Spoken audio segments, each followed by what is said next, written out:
Samantala, sinagot ng palasyo ang hamon ni dating presidential spokesperson Harry Roque. Kaugnay ito sa issue ng pagkaka-reject umano ng asylum request ni Roque sa the Netherlands. May report si Brigada Maricar Sargan. Ibrigada mo! Brigada Live Report.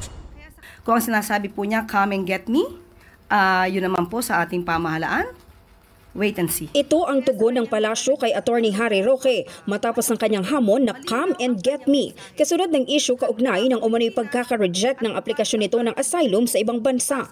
Ayon kay Palace Press Officer Claire Castro, kasalukuyan naghihintay ang Department of Justice ng formal na abiso o kumpirmasyon na hinggil sa asylum status ni Roque. Matapos namang punahin ni Roque ang umano'y kahinaan ng intelligence information ng gobyerno at sabihing galing lamang ito sa isang chismosang Dutch. Iginiit ng palasyo na hindi dapat baliwalain ang mga hakbang at kakayahan ng DOJ at intelligence community. Dagdag pa ni Castro, hindi kailangang i-broadcast ng pamahalaan ang bawat galaw nito sa publiko, lalo na kung sensitibo ang usapin, taliwas sa ginagawa ni Attorney Roque. Huwag niya pong sa walang bahala ang intelligence, ang assets po ng DOJ.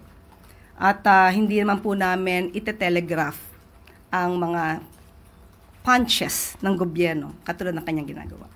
In the heart of changing lives, ako si Brigada Maricar Sargan ng 105.1 Brigada News FM Manila, The Music and News Authority.